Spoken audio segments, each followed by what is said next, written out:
Heyo, bye man here. Hi, Riker. You have to excuse the lack of plaid threads. It's a little nipply, and I just have not found the proper plaid jacket when it's cold, and I just didn't feel like it. This is actually take two. I want to say take two of this video. Oddly enough, in a rare situation, I allowed my phone battery to go completely dead. So mid making the last video, it died. Mid, towards the end of it. Either way, neither here nor there. So it's Tuesday, and in keeping with this thing that I'm trying to do, it's Today Tuesdays. And I had a couple interesting things come up. I'll try and be succinct as I can about it. First was taking my dogs for a walk, and close to us there is a school, like I want to say an advanced public school. It's like a middle school for like smarter individuals. I don't really know how it works. I don't really care. Anyhow, I was taking my dogs for a walk, and I was like, cool, let me just go around, like not even around the whole property, but around like the parking lot outside. It was about 3/4 of the way through, and then a gentleman security guard was like, hey, you need to get out of here. And I was like, what? Excuse me? Yeah, you need to get out of here. And I was like, okay, this is public property. I don't understand the problem. He was like, yeah, you got to leave. This is private property. I'm like, this is a public school. This is public property. Suffice to say, he wasn't very polite and wasn't the sharpest tool in the shed.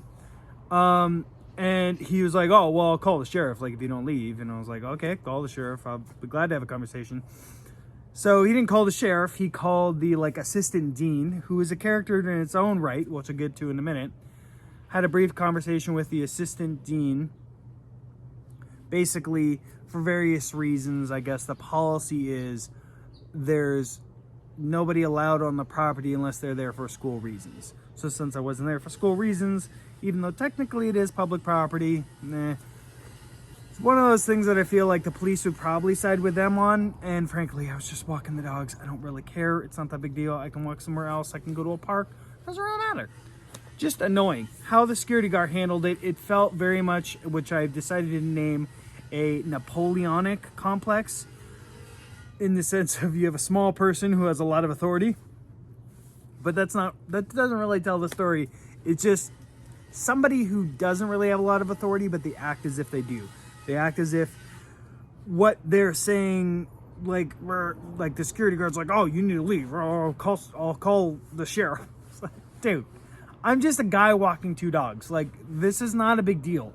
You could just be polite about it, which is what I was thinking. I was just like, afterwards, it's like, dude, all he had to do was say, hey man, sorry, we're just not allowed to have dogs here because the kids might be allergic or whatever. He could come up with any stupid reason.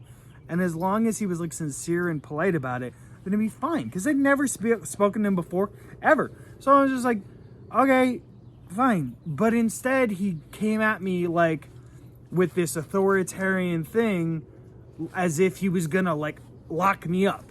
And I want to say that I've observed more recently that there's been this ongoing trend of people in like perceived authority positions who are telling other people what to do, and that's dangerous. That in a less civil society will evolve into fights.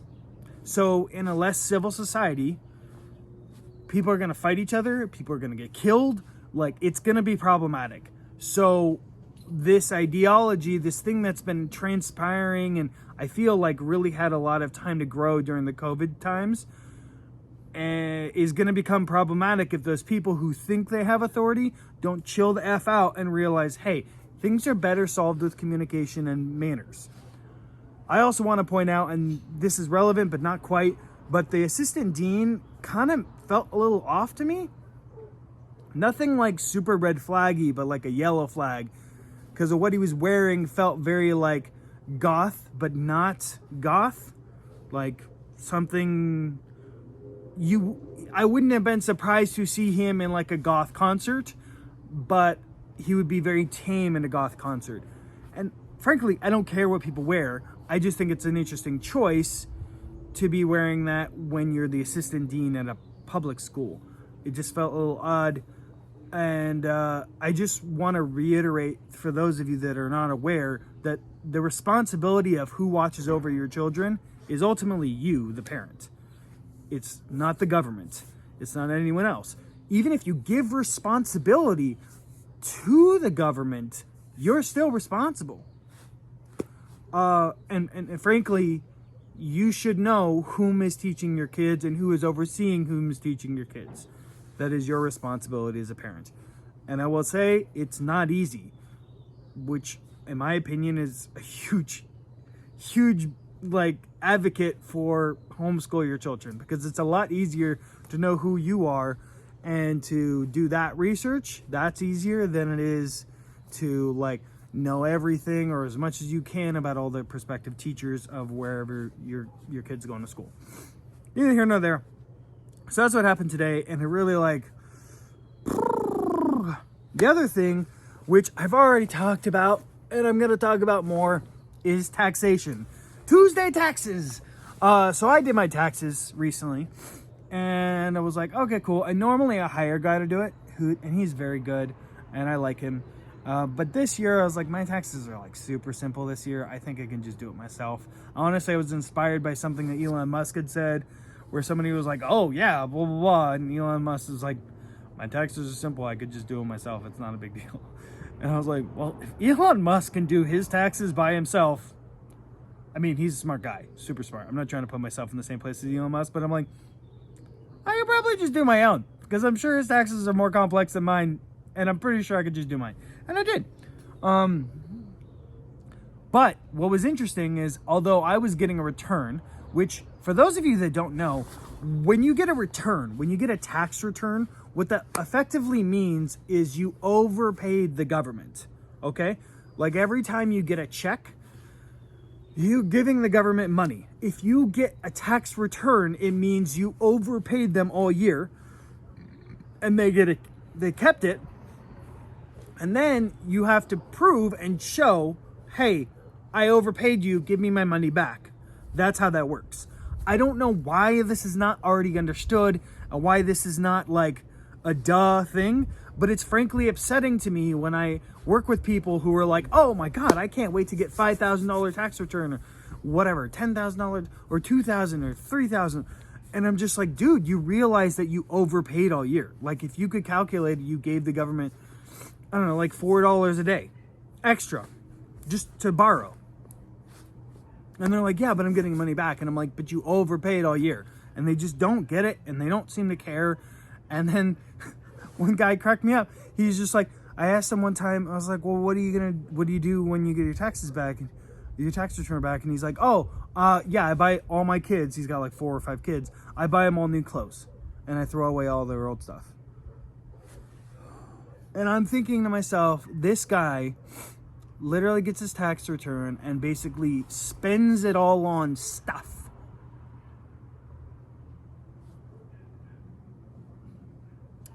And people wonder why the rich get richer and the poor get poorer, because the rich fight tooth and nail to pay the government as little as possible. Another way of looking at it is, if you owe the government money, great. They didn't take it from you all year and you get to keep it. Then you get to flip it and be like, hey, government, prove that I owe you this money. That's not quite how it works. And I'm not advocating like hiding money from the government, but I am saying that the perspective should change. And if people want to be successful in life, they should start looking at it from a different perspective. That's what I'm saying. So anyways, yeah. There was one other story I want to tell, and it was because it was in the previous video, and I didn't even get to it. I almost forgot about it.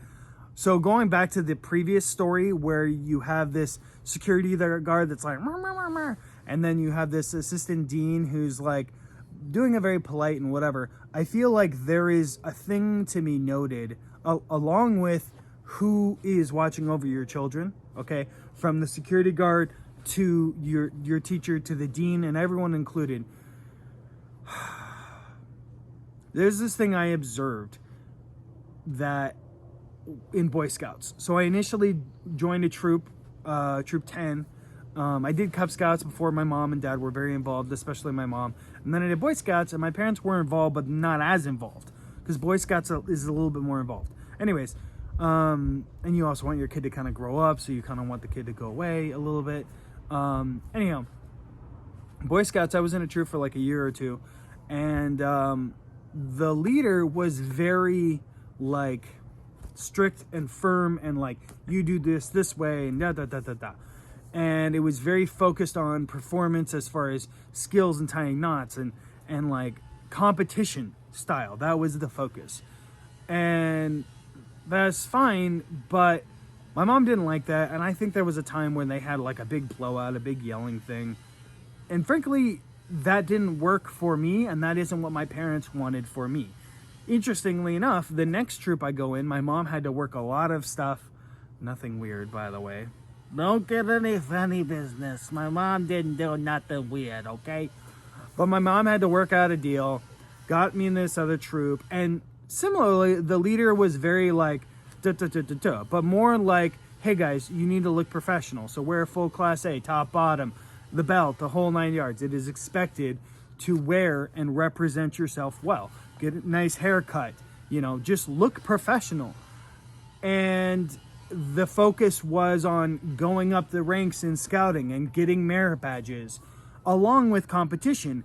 And interestingly enough, not only was the second troop I was in so much bigger, like had 4 times the amount of people in them, but when it came to winning contests, we'd win, like, there'd be first, second, third, right? And we would win first and third, or second and third, or first, second, and third. And the only other people who competed was the other troop I was in, because they were like super focused on this one thing and only had one patrol. None of that really matters, but I just want to say that I don't think it's really workable to have a leader in general that's like, I don't think that works. I think there is a lot of value in being a leader that expects excellence. And frankly, you should expect excellence in yourself, but that's not the same as, oh, I'm demanding that you do things a certain way. And I find that anybody who knows what I'm talking about will have life experience and be like, yeah, no. Because I guarantee you, the people you like working under are the people that expect you to do well and acknowledge you when you do, but they don't bust your balls if there's like a slip up. Whereas the other people who are like rah, rah, rah, all the time, those people are gonna irritate you because nothing's ever perfect, nothing's ever right, and you're just like, dude, I actually am really good. You're just looking at this one time and you're like, what? So anyhow, it was kind of a multifaceted Tuesday. It's been weird. Moving forward on wedding stuff. Got a photographer. Got a makeup person. Things are going well. Not so good on losing weight, but I'm working on that as well. Anyhow, that's Plaid Man for today. Happy Tuesday. Thank you all for tuning in. I will talk to you tomorrow. Bye.